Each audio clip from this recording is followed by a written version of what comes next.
Sure. I'm Von Diaz. I was born in Puerto Rico and raised outside of Atlanta in the South. For many years now have been investigating the intersections of those two geographies in my life, and the kind of dual identity of being from those two places. I have a really interdisciplinary academic background, and certainly I'm a Sagittarius and have had, I feel like, four careers already so far, but it's really been a pleasure. So I started my career and my academic life in women and gender studies, largely because I wanted to make an impact and work directly to improve the lives of women, particularly Latina women in the Caribbean, Central and South America, and immigrant communities here in the United States. I worked with women surviving domestic violence and sexual assault for many years. And as I continued down that path, I found that being working directly with people was maybe not the where I would really shine, and that telling stories and finding ways to ensure that the general public, that other communities knew about the experiences of the people that I was working with was perhaps more valuable and a better use of my skill set, and certainly interested me more. So I moved to New York City, got a degree in journalism from NYU, and studied radio production and oral history, and basically took certainly sort of my cultural background as a Puerto Rican woman, my background, with Black and Brown communities in the American South, and found a way to sort of combine those into a journalistic career where I could focus directly on telling the stories of the most vulnerable communities in this country, and certainly in our U.S. territories, right? Puerto Rico, Guam, the Marianas, places like that. And so along the way, I have always been an eater. I've always been a person who just naturally loves to eat, and I'm really interested in food. And I think for most of my life and career, I just took that for granted as being, what sometimes we call a foodie, right? I loved to eat. I loved learning about cooks. I loved ingredients. I loved cooking. And in 2013, I was living in New York. I I'm was sorry, living in Vaughn. East. Sure. Vaughn, can I get you to start that over again with that? I've always been an eater, and Sure. and just Yeah, yeah. I'm sorry to interrupt. I usually don't do No that, but problem. I mean No, it's it's such a fine. good soundbite. Yeah, it's a Sure. good line. Okay. Um, I so I've always been an eater and a person who really, really loves food. And my love of food, I think, is really grounded in Puerto Rico, because as a kid, I would travel back and forth between Atlanta and Puerto Rico to visit family. And I have all of these really vivid memories of sitting on the plane, sort of like excitedly waiting to land in Puerto Rico. But the thing I was excited for was the food. It certainly was my family and the beaches and the fun, but it was like I could taste the things that I was going to eat there, because the food of Puerto Rico was so flavorful and different in comparison to what I was eating in the South. So over the years, and I write about this in my first cookbook, Coconuts and Collards, I was put in a position where I had to do a lot of cooking. My family struggled financially. I had a younger sister I had to care for, and so I started just like playing and experimenting and cooking, and I liked it. And I always just sort of thought of it as a hobby, right? As a thing that I just enjoyed doing, much as my grandmother had, who was certainly the first person who taught me to cook. And then in 2013, my grandmother was diagnosed with Alzheimer's, and because she had been the cook in my family, it was a big loss to us because she completely forgot how to cook. And I mean, she burned rice. She was putting whole cans of soup in the microwave. And so I started this project which at the time I called the Cocina Criolla Project, but which evolved into my first cookbook, Coconuts and Collards, where I was cooking my way through these classic Puerto Rican cookbooks, and in a way to honor her, and also to be able to capture her taste memory while we still had her here. And what I discovered was that all of this background that I had in sort of in social justice, in the history of the American South, the history of enslavement, the ways that it had intersected with the Caribbean, gave me a different vantage point when I was looking at the recipes, right? I was able to sort of read, I was able to read history in ingredients, in techniques, in tools, and then in dishes. And it really transformed my understanding of the significance of cooking and eating in human society, and how much you can actually discover about culture and history and people by looking closely at how we eat and what we eat. And so basically I took that sort of nugget, right, that seed that began with my most intimate background, and started to really explore and peel back all the layers of the onion, starting with Puerto Rican cuisine, and then sort of evolving now into a broader interest in the ways in which food informs culture, and how much history we can read into the things that we eat. And so I'm working on my second book now, which focuses on the cuisines of tropical islands around the world more broadly, and am studying, I would say, on sort of multiple levels, right? Through a scholarly lens. I'm a professor of food studies at UNC Chapel Hill. And so I look really closely at, sort of traditional academic materials, right? But I also am a freelance writer for the New York Times and many other publications. And so I am still exploring these same themes, specifically through a cooking, right? Cooking and eating and preparing and looking closely at ingredients. And it's just been a pleasure to have had all sort of my various backgrounds and interests coalesce in this way. I saw you put That's something in the chat. Yeah, that's awesome. I'm just writing down my questions for you, ideas for you. Yeah. So, Elisa, if you don't have any questions, I was just going to ask her, what are some things that Americans don't know about some of our favorite foods, things that we take for granted, that we might find interesting. So, for example, like mac and cheese, I was surprised to find out. Yeah, mac and cheese, for example. I was surprised to find out when I watched High on the Hog that I guess Hemmings was his name, Jefferson's I believe so, slave. yes. Mm-hmm. Yeah, brought mac and cheese back from France. In the sizzle, we did barbecue and discovered the origins of barbecue as we know it in the American South can trace some of its roots back to the Caribbean. Mm-hmm. What are some other dishes that sort of come to mind? Yeah, especially like I'm sure there's a lot of Asian dishes that have been sorry, my throat's weird today, that have been they're far flung from their original roots, and so like things that are so removed, they're beloved and widely known, but they are rooted in something so distant, and how we can trace it back. Like that's our goal. So anything specific that comes to mind would be great. Sure. So basically, I would say with a lot of confidence that any moment in time, any social issue, any point in anything of historical significance can be connected to food in some way. And the reason for that is because food is among the few truly universal unifiers on this planet, right? People who have access to food cook and eat every single day. And actually, when you study food, you start to find that there are really only a certain number of ingredients and a certain number of techniques and a certain number of tools that accomplish cooked food. And so food, cooking, and eating connects us all deeply as human beings, and becomes this really significant and wonderful way of connecting us, of helping, of ensuring that human beings feel a connection between one another.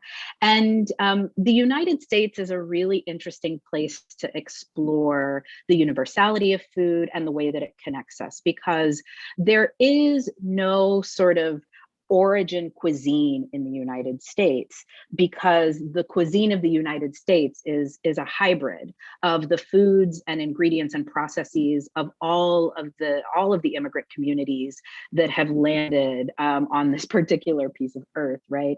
And so there are dozens of dishes and ingredients that you can point directly, that you can connect directly to other places. Probably the most significant sort of singular influence on American cuisine has been the communities of enslaved Africans who were brought to this country. And you can see these connections in so many different dishes. For example, Southern cuisine, which is probably the closest to like a truly American cuisine that we have in this nation, has so many specific ingredients and techniques that you can connect to West and Central Africa. Okra, for example, is any preparation of okra. Gumbo, in particular, is a dish that you can trace directly back to West and Central African communities. The frequent use of sweet potatoes or yams, which perhaps we associate a little bit more in the South, but yams and sweet potatoes are a foundational food across Africa, right? And we know that food was brought directly to this country, and that the not just the eating of it, right, but the knowledge of cultivating sweet potatoes, what you grow around a sweet potato, how many varieties of them are there, and then how do you prepare them, right? These are all things we can connect to West Africa. And then there are all sorts of, we know that dishes such as fried chicken were developed in Southern kitchens, certainly by the hands of enslaved chefs.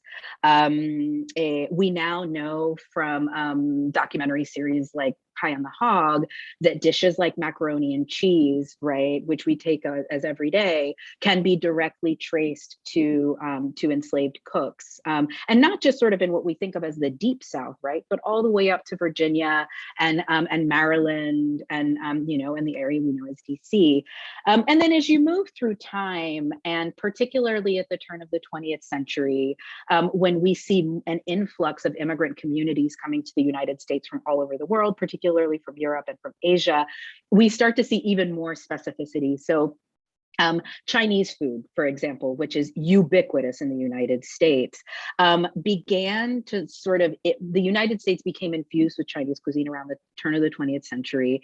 And in particular, there's a pretty interesting story around the development of chop suey and the significance of that in the United States. So chop suey, there are a couple of origin stories. Nobody's been able to sort of really stamp it, but that dish is understood to have been developed in California around the time of the gold rush, and is just it's a stir fry, right? It's like a bunch of things chopped up and turned into a stir fry, and it was affordable and easy to make, and so it became really popular. And slowly, the interesting thing about things like chop suey and the way that we understand Chinese food today, right? Dishes like orange chicken and sesame chicken, and these dishes that have like kind of a sweet, savory edge, is that many of the early immigrants, Chinese immigrants to this country, came from southeastern China. The food of that area tends to be a little sweeter.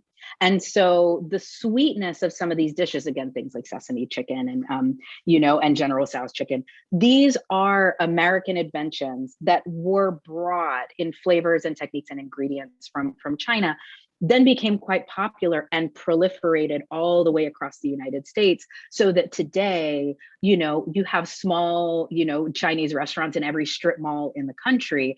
And that process began slowly, well over 100 years ago. One of my other favorite details about the influence of immigrants to American cooking is meatballs. So Italian communities have had a tremendous influence on American cuisine, and meatballs are fairly traditional in Italy. But typically, meatballs in Italy are something you might put in a soup, or perhaps you might put it in a sauce, and they're really small, right? Like they're typically about that big. Maybe you've had Italian wedding soup, or like a red pasta sauce that has little meatballs in it. Well, once Italian immigrants arrived in the United States, there was tremendously more beef available than was typically available in Italy. And having a lot of meat, right, and being able to make a big meatball became this sort of symbol of abundance, of success for Italian immigrants. So because there was more access to meat and it was more affordable, meatballs became, little, and then these sort of big meatballs that sometimes you'll see maybe in a meatball sub or sold like on their own at a store pre-made. And I could continue on this thread probably for hours, because there are a lot of dishes that have this level of specificity that tell really interesting stories about migration, about specific ingredients, right? You could take that thread of the meatball and probably connect it back to the West, right? And the abundance of beef in sort of the breadbasket in Texas. And there's always someone at the end of the thread, right? There's a person, a moment in history, or something else that's really truly fascinating. This is amazing, and I could absolutely listen to you talk about this stuff all day. I mean, I'm so thoroughly intrigued and impressed. There are some specific dishes that I've heard over the years from friends, chefs or whatever, who the burrito, for example, like from what I've been told, that does not or does not exist in Mexico. I don't know whether or not that's true, but are there any other dishes besides like mac and cheese, or just anything? Lisa, help me out here. Or chili. Let's say chili, for example. Like chili is another one of those quintessential American dishes. Is that something that is unique to the Southwest or Southern United States, or did that come from someplace else? And I'm sorry, Lisa. It was so interesting, Vaughn, the way that you were talking about how these dishes appeared in American kitchens in the hands of enslaved cooks. Mm-hmm. So is that, and this may sound obvious, but it's something that, I'd love to hear you say in your own words. Is that because they were cooking what they knew and they were in a new environment against their will, and they were like, okay, well, I don't have the spices or ingredients that I've been used to and that my grandmother and my parents utilized in their recipes, but I have these things and I have to cook, and so I am going to.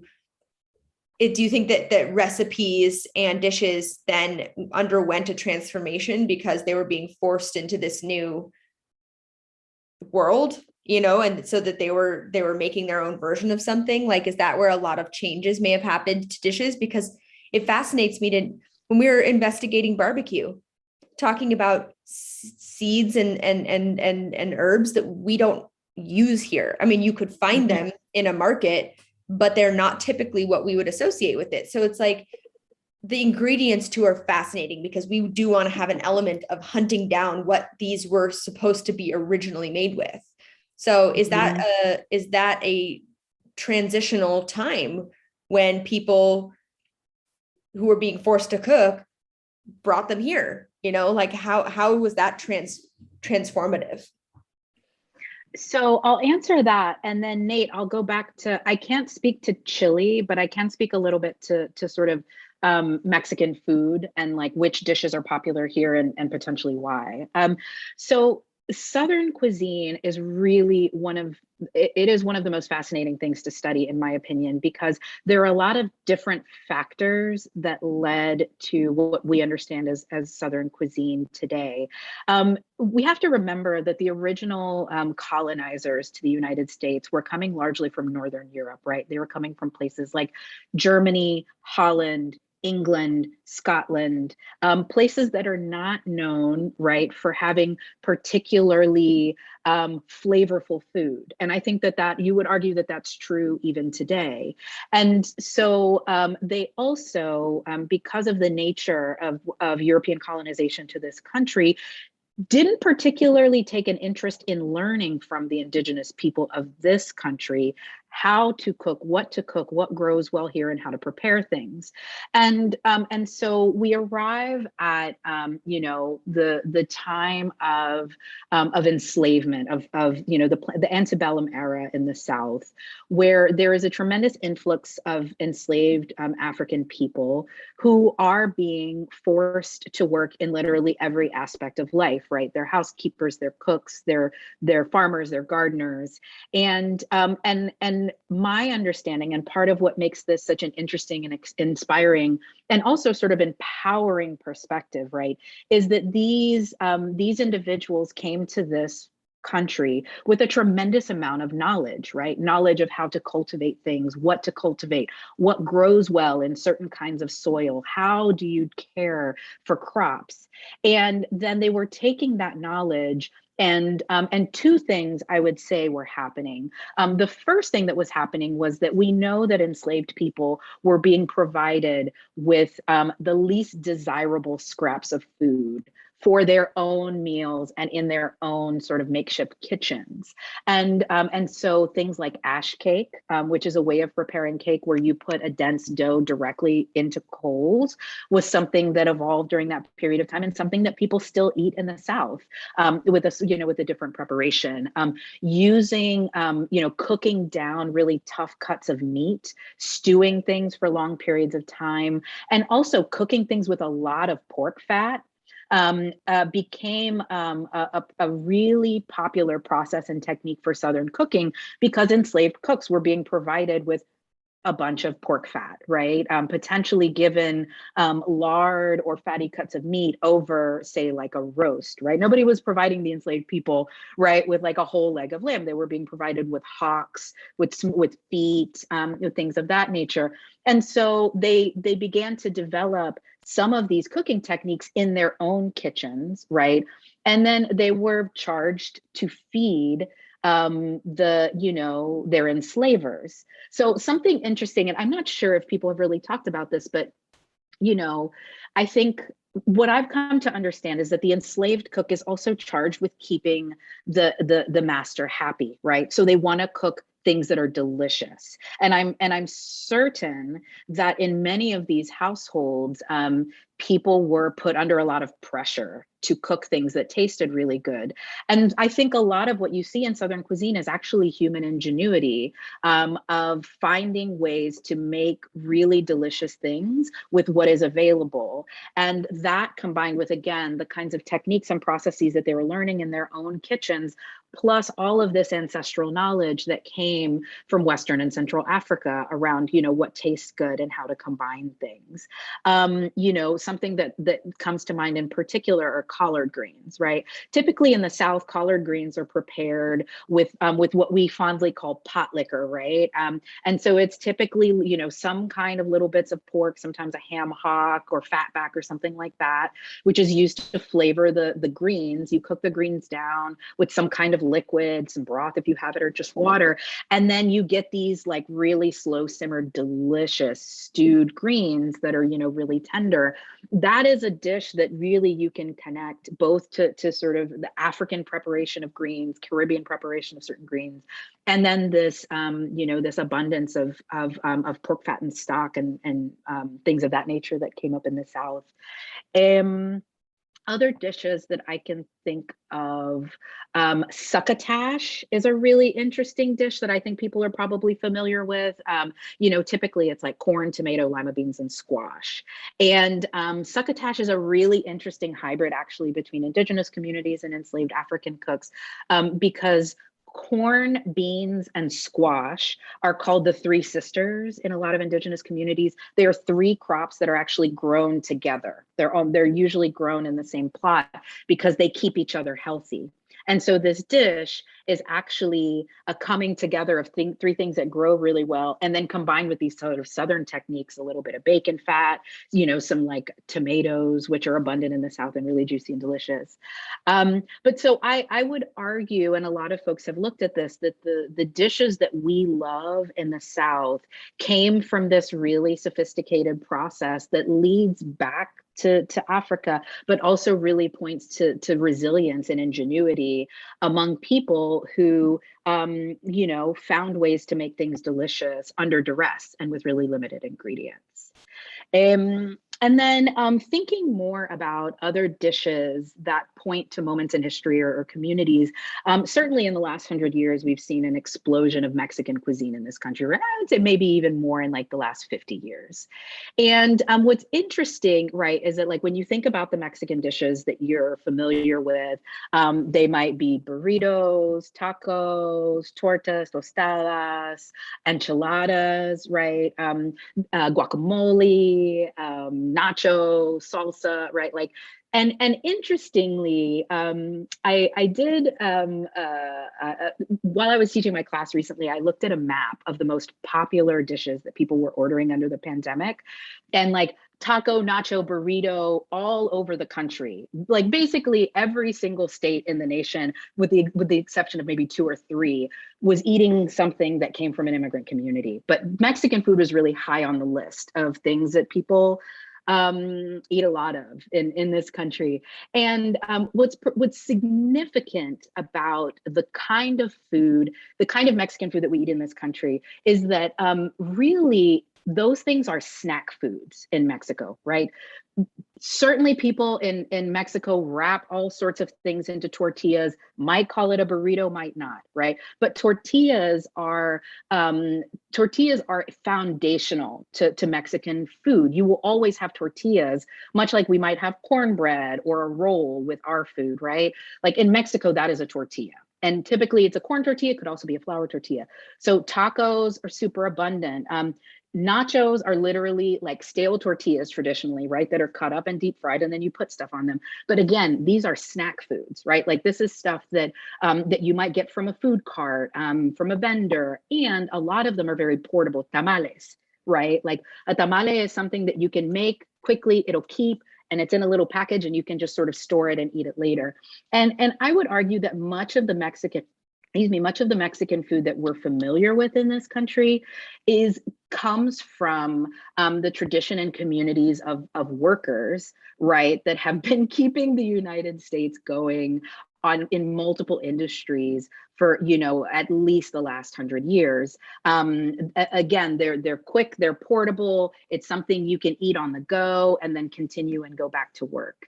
And so the other interesting thing, we know that Tex-Mex food, right, is an American invention, right? Like it's basically some Mexican ingredients that were combined with some Texanness, and something really interesting here in the South, and you see this in North Carolina, South Carolina, Tennessee, is something called arroz con pollo. And arroz con pollo is a Latin American dish, right? You see it in the Caribbean and the Mexico and Central America and South America. And typically it's some kind of chicken with some sort of seasoning cooked with rice, and it all gets cooked in the same pot. It's a one-pot dish, super homey, super delicious.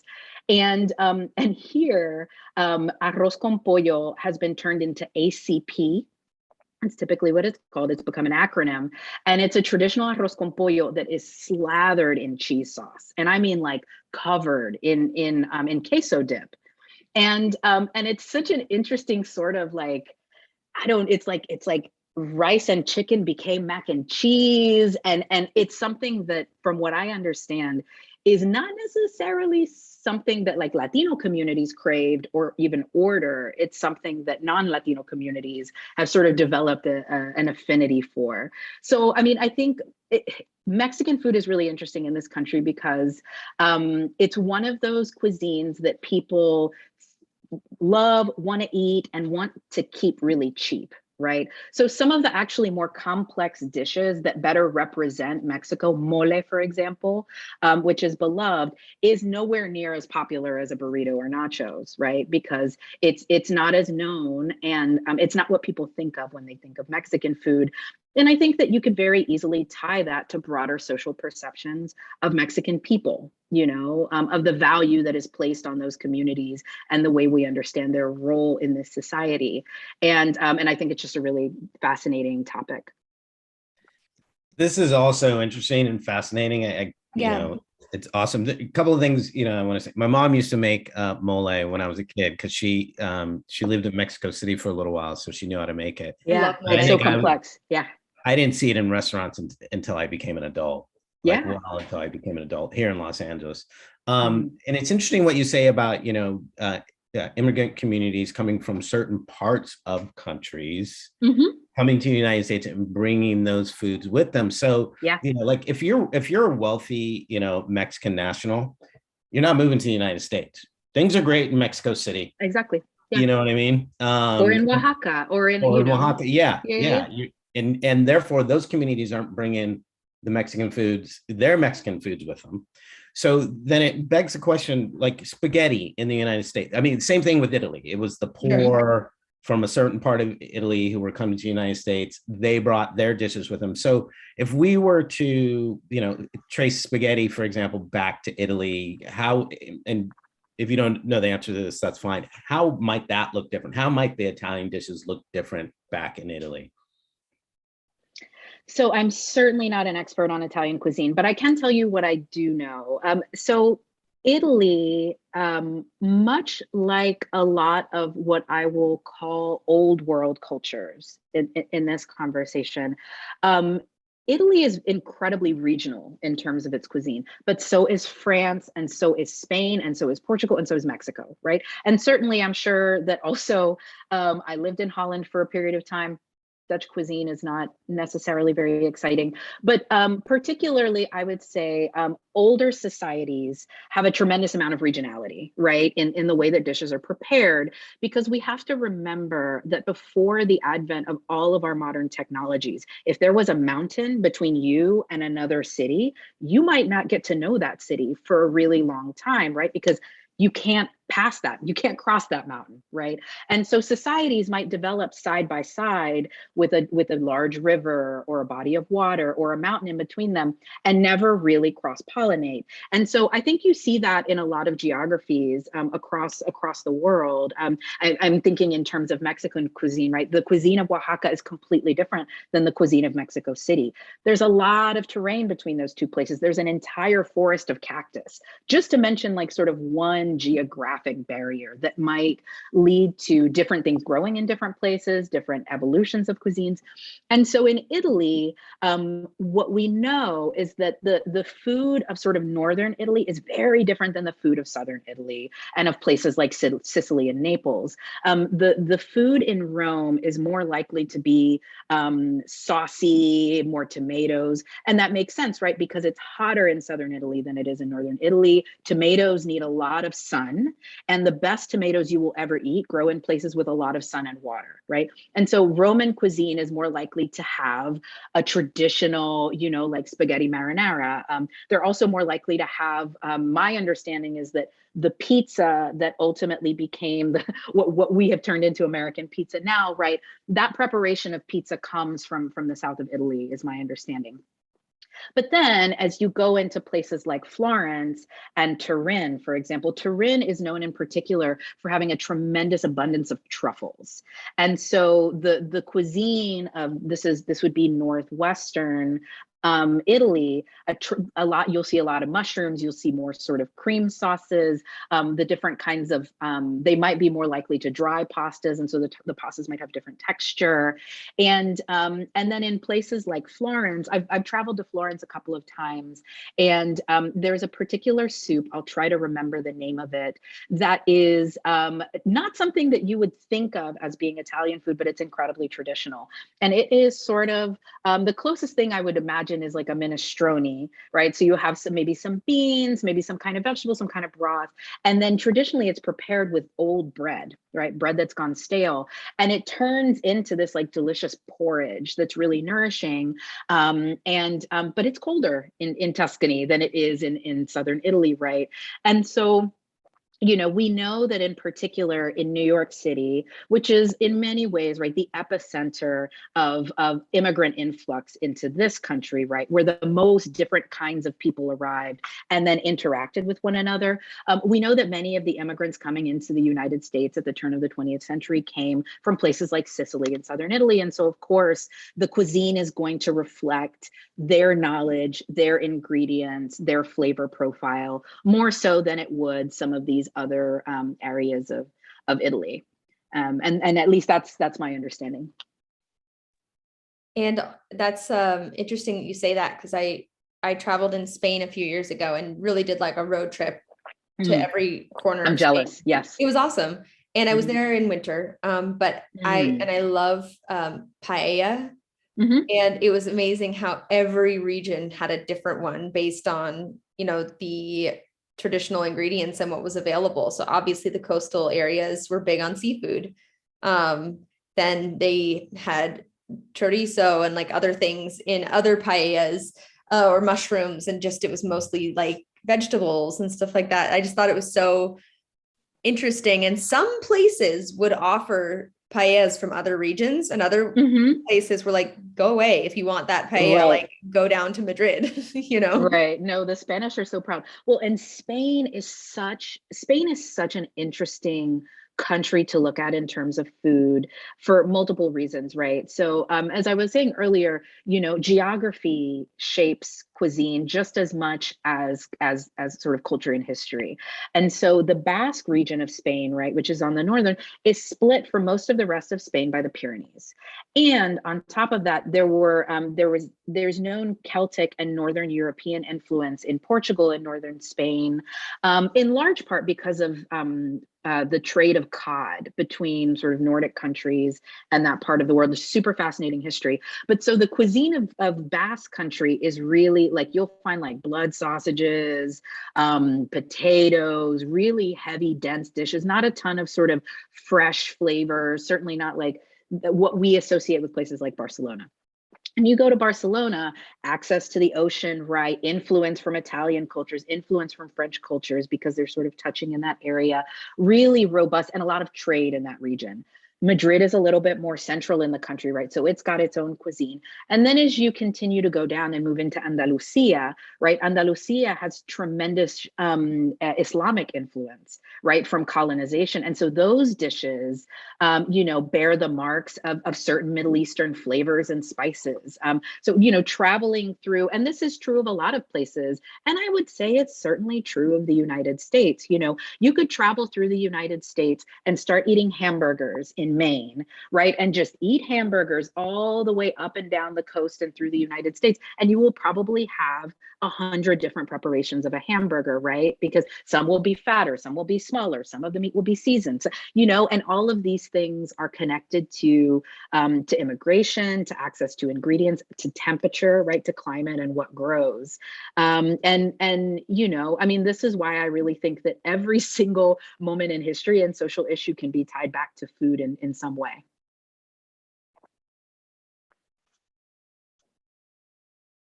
You're still muted, Nate.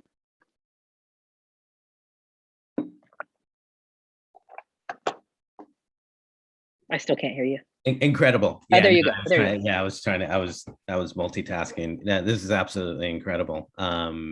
Elisa, any other questions for Vaughn? I think Oh, I have a question. Soups. Oh yeah.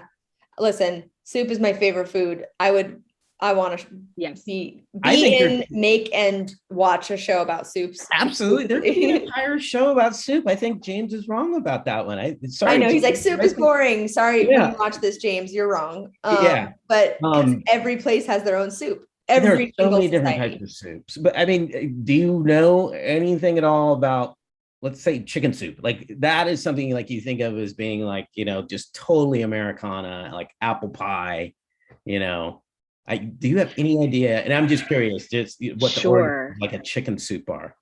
Gosh, I could talk to y'all about soup all day. Okay, so let's start in. We'll talk about sort of two components. One, so I'm working on my next cookbook, which is called Islas Cuisines of Resilience, and the book is organized by chapters that are focused on techniques, not on places or ingredients, but on how we cook food. And one of the chapters is on braising and stewing. And basically, I can tell you with every bit of confidence that every culture on this planet makes soup in some capacity. And that is because a soup is one of the simplest, easiest ways to prepare just about anything that you have access to. And partly it's because what do you need to make a soup, right? Something to flavor it and water. That's it, right? And so you can throw those things together in sort of almost immeasurable permutations, right? And come up with a different flavor in a different dish.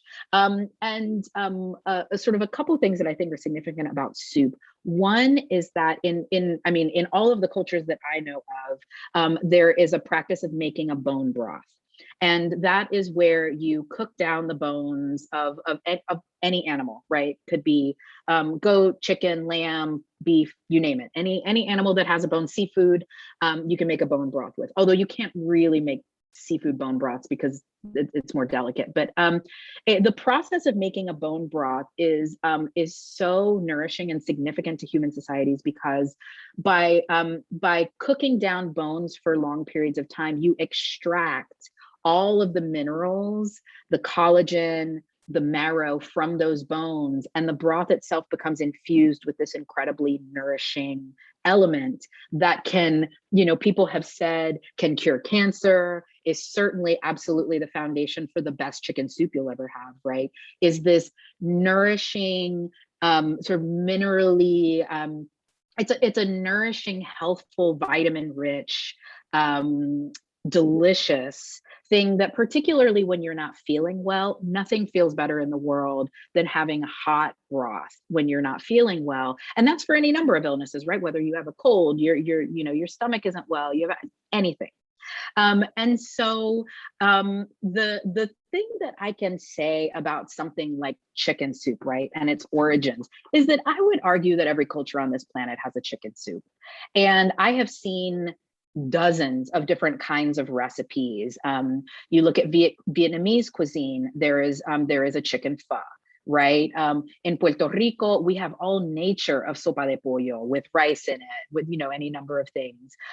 In Mexico and South America, a pozole, right, might be sort of chicken based. But a chicken stew, it might be witchcraft, it might be science, but chicken soup will really cure what ails you.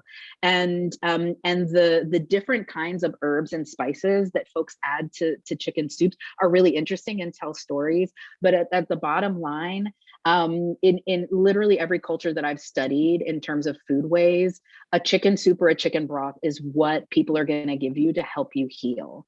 And so there's got to be something there. And the other thing I would add that's like a little bit of magic too, right, is that I believe that when something tastes really delicious, like the way that chicken soup tastes when you're not feeling well, it's because your body wants it. It needs it, right? There's something in there that that your body is telling you should have more of, right? And that's the kind of intuitive thinking I think that we need to do more of, right? If if every time you eat French fries, you don't feel well, please stop eating French fries, right? But if if you drink a kombucha, no matter how it smells, and it makes you feel good, there's something going on there that you should listen to.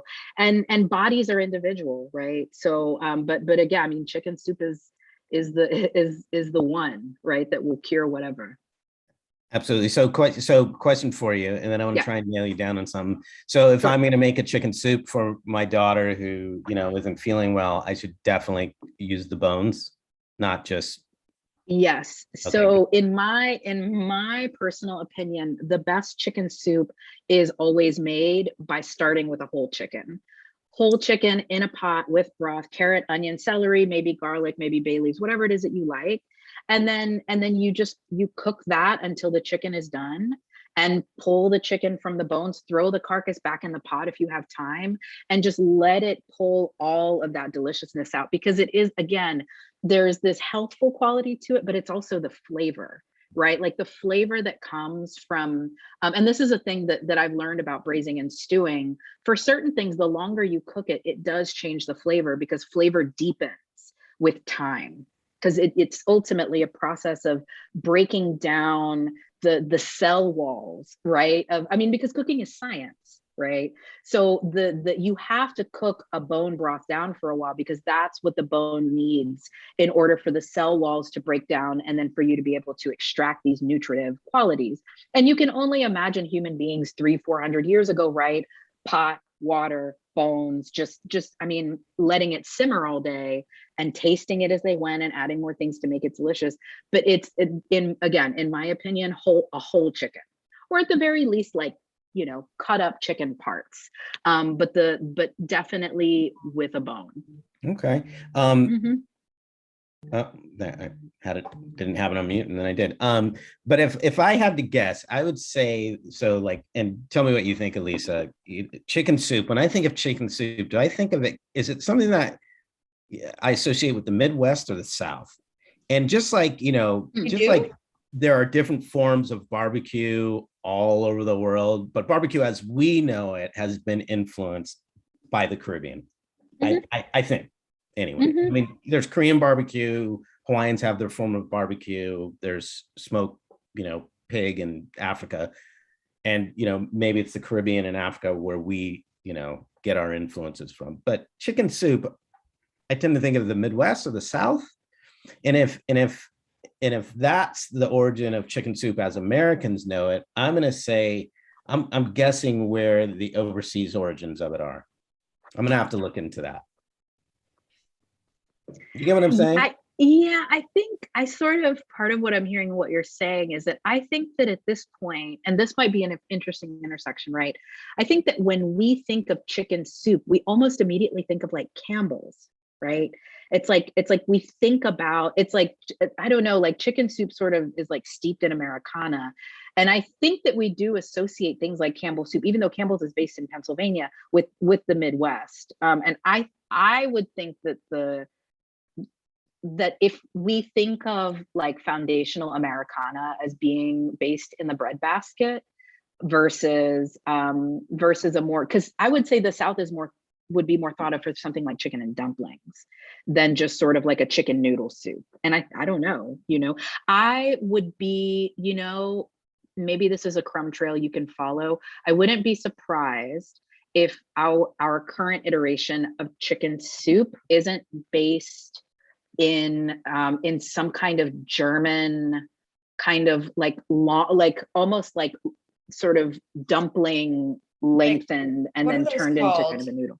The noodles, like, is it not kugel, because that's a baked. Yeah, like kugel. Like, yeah, it's egg noodle. Egg noodles. Yeah, like, so there's like traditional noodles. Mm-hmm. Exactly, like traditional chicken soup, like the most kind of American versions that I've had are, carrot, celery, chicken, and egg noodles. And egg noodles are also very, used in a lot of Jewish cuisine.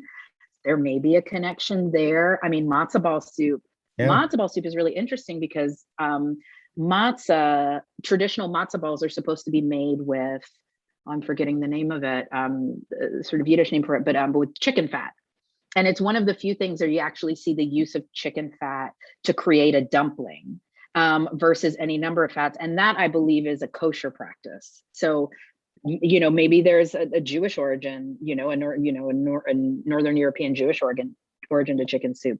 Yeah, I mean, it's certainly popular. That's what I was thinking, is that I've always associated it. Like, I mean, I'm an honorary Jew. I'm from LA, and I didn't understand why I wasn't Jewish growing up, by the way. I was like, why can I be Jewish? Like, I would like to, It's so funny you say that. I'm in the same boat. Yeah. And so, but chicken soup, matzo ball soup. I love mishmash with noodles and rice and matzo balls, but, and I don't eat chicken anymore, but so I always have to make my own or find something. But I actually was thinking, Nate, when you were asking about the origins, I was like really feeling like it's a Jewish staple. I wouldn't be surprised. And it makes sense because it's kosher. Mhm. right? Mhm. Yeah. And chickens are abundant. Absolutely. Again, this is so fascinating. I could talk about this literally for hours. Yeah, as y'all can tell, I can too. Like, I mean, it's Yeah. like you start me on a trail, I'm like, wait, where did I learn That's great. about? Oh my gosh, I have an article that I'm working on in my head right now that I'm going to pitch to New York Times Magazine about food coloring, because I'm fascinated by why we color dishes, because every culture on this planet adds food coloring to some things, and they're often celebratory dishes. And I'm just like one of like 8,000 things that I'm adding to my list of things to explore. But Sounds there's like just you have it's plenty to just so talk much. about. I hope you keep writing, and I hope you I keep will. speaking. And it's fascinating. Sort of ulterior motives for doing this. One, I think you're a fascinating talent, and Thank you. as a development producer, I'm always like, thinking of ideas, and how can we make a show out of this? I think there's definitely a show here somehow, some way. But I'm all out of questions for now. Elisa, if you have other questions, Yeah, feel I mean, I agree with Nate, and I also think that your knowledge goes hand in hand really well with the journey that we're attempting to take in this Nat Geo project, because it ain't a Nat Geo show without experts and people from who've drawn experience and knowledge, pursued it through academia and personal passion. We need that. So I think it's like your inherent questions and answers provide such a great backbone for something that we are currently building. So it's so great to have had this conversation with you. Thank you. Made my morning. Thank you. Thank you so much, Vaughn. And Thank you you've both given so us much. some good things to research here. Yeah. Which Yeah. was also part of it. If I can, while I have you, I just want to mention a few things just in case that they plant seeds as y'all are thinking. And I'm so, Nate, thank you so much for following up with me. I got hit like a freight train with that illness, and I'm so glad to be on the other end. But but thank you. Thanks for sticking with me.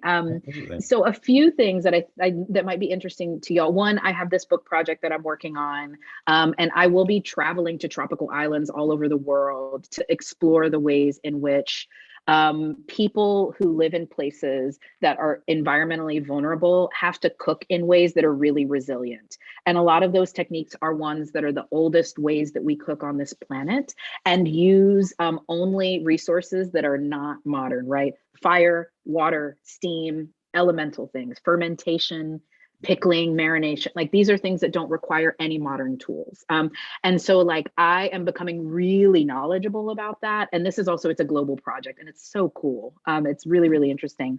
And then the other thing I wanted to mention is that what I have found, and what sort of connects me back to the way that I began in my career, is that the role of women as the holders of culture, as the keepers of food culture, is true all over the planet. And it's becoming a through line in this book that I'm working on now, because time and again, you see that women are the ones who hold, who preserve, and who put forth and evolve cuisines in all of these places.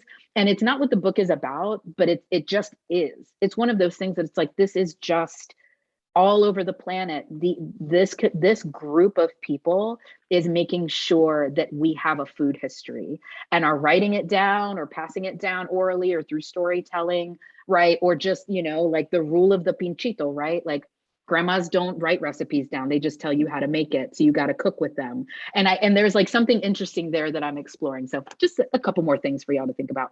Absolutely. And yet, all the credit, seems to go to men, even when it comes to Preciso. Especially when people become professional. Yes, so. exactly. And make it into history books. Right. Exactly. Well, it's been a pleasure, y'all. I'm so grateful. Thank you. And thank you. You know how to find me. Absolutely. Pleasure's been all ours. Thank you so much, Vaughn.